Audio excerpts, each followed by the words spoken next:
बच्चों, मैं इनामुल हसन मुदरिक एक बार फिर से आपकी खिदमत में हाजिर हूँ आपके अपने चैनल एक कदम उर्दू की ओर में। उम्मीद करता हूँ आप खैरियत से होंगे और आपकी पढ़ाई बहुत अच्छे से चल रही होगी।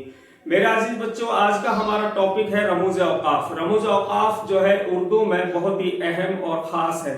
ये अलामतें उर्दू को किसी भी जबान को समझने के लिए, चाहे वो हिंदी हो, इंग्लिश हो या उर्दू हो, उनको समझने के लिए, उसको सीखने के लिए इन अलामतों को सीखना बहुत जरूरी है। किसी भी जबान को अच्छे से अगर हम समझना चाहते हैं तो ये रमूज औकाफ जो है, ये अलामतें हैं जो ये बहुत ही खास और अहम होती हैं। इनको सीखना बहुत जरूरी हो जाता है इस लिहाज से। तो आजीज बच्चों, आज हम पढ़ाएंगे रमूज औकाफ, जिसको हिंदी में कहते हैं विराम चिन्ह। रमूज औकाफ में इससे पहले वाली वीडियो में रमूज औकाफ के बारे में पढ़ा चुका हूं। इससे पहले जो वीडियो मैंने बनाई है उसमें रमूज औकाफ की 5 अलामतें पढ़ाई हैं। अगर आपने वो वीडियो नहीं देखी है तो उसको जरूर देख लीजिएगा। अजीज बच्चों, वीडियो को शुरू करने से पहले मैं आपसे यही कहूंगा कि वीडियो को शेयर कर दीजिए, लाइक कर दीजिए और बेल आइकन को भी दबा दीजिएगा। तो प्यारे बच्चों, हम शुरू करते हैं निदाइया फिजाइया। निदाइया फिजाइया का मतलब होता है पुकारना या आवाज देना। ये जो अलामत है ना, ये वाली एक का नंबर बना दो, उसके नीचे जीरा लगा दिया, जैसे जीरो लगा दिया, इस तरीके से क्या हो जाता है, इसको कहते हैं निदाइया फिजाइया की अलामत। तो जब जुमले में किसी को मुखातिब करने या खुशी, गमी, नफरत और हैरानी वगैरह जैसे तासुरात का इजहार करने के लिए, ठीक है, तासुरात का इजहार करने के लिए इस अलामत का इस्तेमाल किया जाता है। जुमले में किसी को मुखातिब करने के लिए या हैरानी, खुशी, गमी, नफरत वगैरह जैसे तासुरात का इजहार करने के लिए इस अलामत का इस्तेमाल किया जाता है अजीज बच्चों। जैसे कि ए बच्चों, ठीक है, ए बच्चों इधर आओ। तो अब सेंटेंस में, अगर हम सेंटेंस में लिखते हैं ए बच्चों इधर आओ, तो ए बच्चों के सामने इस अलामत को लगाना पड़ेगा, क्योंकि हम बच्चों को पुकार रहे हैं और बुला रहे हैं, तो वहां पर इस अलामत को लगाना जरूरी है। ए बच्चों से मुराद समझ पा रहे हैं, हम बच्चों को पुकार रहे हैं, तो इसलिए इस लफ्ज के सामने ये अलामत लगाई जाएगी और हमने यहाँ पर लगा भी दी है। लेकिन याद रखें कि सेंटेंस में जब इन लफ्जों को हम यूज करेंगे, इस तरह के लफ्ज हम सेंटेंस में यूज करते हैं, तो वहां पर यह अलामत लगाई जाती है। वाह, काश। अब आप देखेंगे इन सभी लफ्जों के सामने ये अलामतें लगी हुई है। जैसे अब हम काश से एक सेंटेंस बनाते हैं, काश तुम पढ़ लेते तो अच्छा होता। अब काश तुम पढ़ लेते तो अच्छा होता, काश के सामने ये अलामत लगाई जाएगी, कौन सी, निदाइया फिजाइया की। फिर हम सेंटेंस को, जुमले को पूरा करेंगे। तो सुभान अल्लाह, खबरदार अगर तुम वहां गए तो। अब सेंटेंस बनाया, खबरदार अगर तुम वहां गए तो। खबरदार के सामने निदाइया फिजाइया की अलामत लगानी पड़ेगी, फिर जुमला पूरा करेंगे। क्या लिखेंगे फिर, वहां गए तो। खबरदार के आगे सही है, निदाइया फिजाइया की अलामत लगाइए, फिर लिखेंगे वहां गए तो, ठीक है। इस तरीके से इस अलामत को लगाया जाता है। याद रखें, जब ये लफ्ज सेंटेंस में आए तो वहां पर इन अलामतों को लगाया जाता है, यानी निदाइया फिजाइया की अलामत जो होती है। ओह, अरे, साहिबो, दोस्तों, अजीजों, हजरात, प्यारे बच्चों। आपने देखा कि जितनी भी हमने मिसालें लिखी हैं, इन सब के सामने निदाइया फिजाइया की अलामत लगाई है, ये समझाने के लिए, ताकि आप अच्छे से समझ सको और आपके जहन में बैठ सके। अब ये मत समझ लेना कि जो अल्फाज, जो लफ्ज हमने यहाँ पर लिखे हैं, इन्हीं के आगे निदाइया फिजाइया की अलामत लगाई जाती है, ऐसा नहीं है। बहुत सारे ऐसे लफ्ज हैं जिनके सामने निदाइया फिजाइया की अलामत लगाई जाती है। मतलब यह है कि देखिए, यहां से आप समझ सकते हैं, खुशी में, गमी में, नफरत में या हैरानी में आप हमारे मुंह से कोई अल्फाज निकलते हैं, इस तरह के तासुरात का हम इजहार करते हैं, तब उनके सामने ये अलामत लगाई जाती है। तो प्यारे बच्चों, आगे बढ़ते हैं सवालिया निशान की ओर। सवालिया निशान क्या है, जिसे हिंदी में कहते हैं प्रश्नवाचक। इस अलामत का इस्तेमाल उन जुमलों में किया जाता है, यानी कि जहां, कब, कौन, क्यों, कैसे, कहां, किस तरह वगैरह के अल्फाज आते हैं, यानी जहां किसी तरह का सवाल किया जाता है।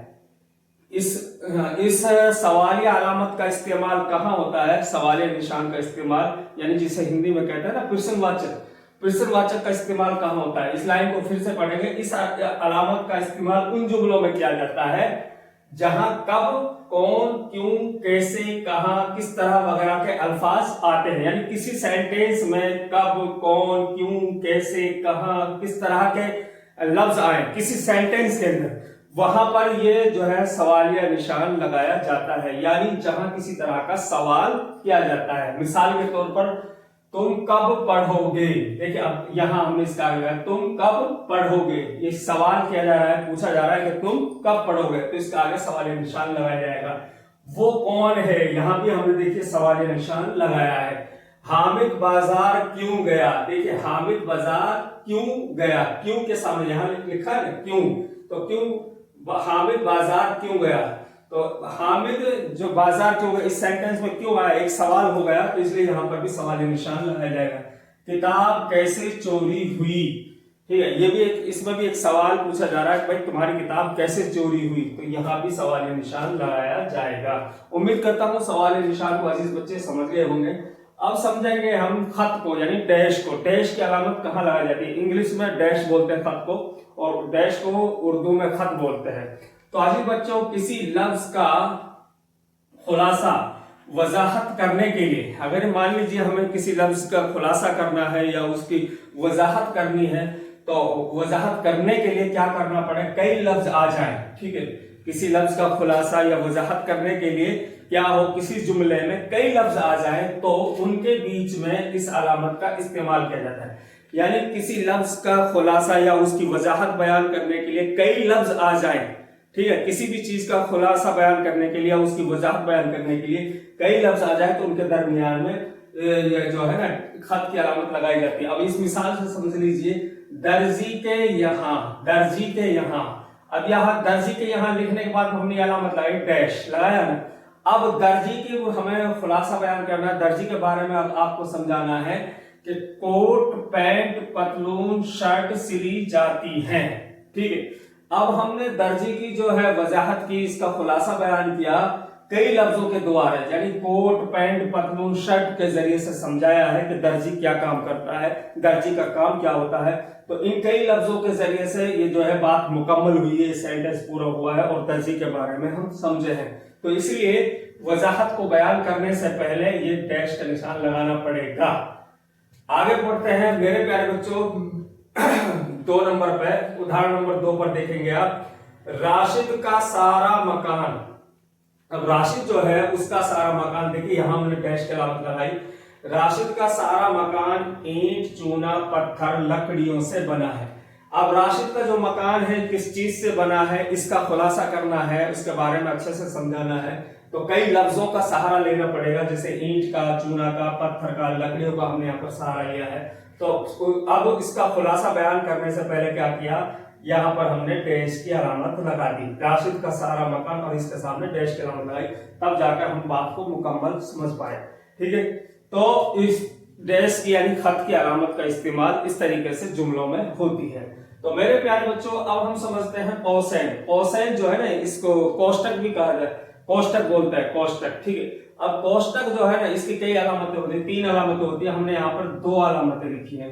कोसेन, अब कोसेन जो है, कोष्टक को उर्दू में कोसेन कहते हैं। अब कोसेन का इस्तेमाल कहां पर होता है, किस तरीके से होता है, जरा ये भी समझ लीजिए। इस अलामत का इस्तेमाल किसी कलमा या कलाम की महदूद वजाहत करने के लिए किया जाता है। यानी किसी कलमा या किसी कलाम की महदूद, यानी थोड़ी वजाहत करनी हो, ज्यादा नहीं, तफसील से नहीं, बस महदूद हमें करनी है, सरसरी तौर पर किसी कलमा या कलाम की वजाहत हमें बयान करनी है, तो वहां पर इसको कोसेन की अलामत को लगाया जाता है। मिसाल के तौर पर आप देखेंगे, मिसाल से प्रेमचंद, अब यहां लिखा मशहूर अफसाना निगार।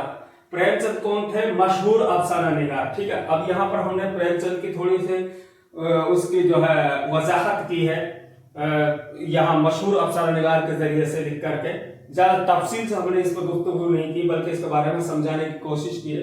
तो इस तरीके से इसका इस्तेमाल होता है कोसेन का। इस अलामत का इस्तेमाल किसी कलमा या कलाम की महदूद वजाहत करने के लिए, हमने देखिए प्रेमचंद की जो है वजाहत करने के लिए, इसके बारे में समझाने के लिए कि वो प्रेमचंद कौन थे, क्या काम करते थे, वो मशहूर अफसाना निगार थे। प्रेमचंद कौन थे, मशहूर अफसाना निगार। अब इसको हमने कोष्टक में ले लिया, मशहूर अफसाना निगार को, और फिर उसके बारे में लिखा। मशहूर अफसाना निगार ने गोदान नावल लिखा था। ठीक है, अब देखेंगे आगे अजीज बच्चों 10वें नंबर पर वाविन। वाविन क्या है, इसका इस्तेमाल कहां पर होता है और किस तरीके से होता है। ये जो है ना, दो इधर सीधे पेश और इधर दो उल्टे पेश, इनको ही वाविन बोला जाता है। इस अलामत का इस्तेमाल जब करते हैं जब किसी की कही हुई बात को उसी के अल्फाज में लिखें। यानी कि इस अलामत का इस्तेमाल जब होता है जब हम किसी की कही हुई बात को उसी के अल्फाज में लिखें। इस अलामत को लगाने से वो इबारत सबसे अलग हो जाती है। जब इस अलामत को हम लगाते हैं तो वो इबारत सबसे अलग हो जाती है। किस तरीके से होती है, मिसाल के ऊपर हाली ने मिर्जा गालिब को हैवाने ज़रीफ कहा है। अब ये बात हैवाने ज़रीफ जो है ना, ये हाली की कही हुई बात है, ये उन्हीं के लफ्ज हैं, उन्हीं के लफ्जों को सेम उसी तरीके से हमने लिखा है। जब हम किसी के लफ्जों को लिखते हैं उन्हीं के बयान में, उन्हीं की जो उन्होंने सेम जो बोला था उन्हीं के बयान को हम साफ उन्हीं लफ्जों में लिखें तो समझ लीजिए वहां पर वाविन की अलामत लगाई जाती है। जैसे कि हाली ने मिर्जा गालिब को क्या कहा, हैवान ज़रीफ। तो यहाँ इस देख लेंगे, इसको आप पढ़ लीजिए, इस लाइन को। इस अलामत को लगाने से वही बात अलग भी हो जाती है। और इस अलामत का इस्तेमाल जब करते हैं जब किसी की कही हुई बातों को उसी के अल्फाज में हम दोहराएं। तो उम्मीद करता हूं मेरे प्यारे बच्चों वाविन को भी आप समझ गए होंगे। आज हमने 5 किस्में रमूज औकाफ की 5 अलामतें आपको बताई हैं और इससे पहले 5 अलामतें मैं पढ़ा चुका हूं। फिर से मैं आपको याद दिला दूं, वो वीडियो जरूर देख लीजिएगा। तो आप 10 जो ये अलामतें हैं रमूज औकाफ की, फिर इनको आप अच्छे से समझ जाएंगे। ये जो 10 अलामतें ये उर्दू में बहुत ही खास और अहम है। इससे भी अधिक हैं रमूज औकाफ की अलामतें, लेकिन मैं जो 10 अलामतें उन्हीं के बारे में आपको पढ़ा रहा हूँ, उन्हीं के बारे में मैंने आपको बताया है जो कि खास और अहम है। तो मेरे प्यारे बच्चों फिर मिलेंगे नेक्स्ट वीडियो में किसी नेक्स्ट टॉपिक के साथ। अब मैं आपसे चाहता हूँ इजाजत। अस्सलाम वालेकुम।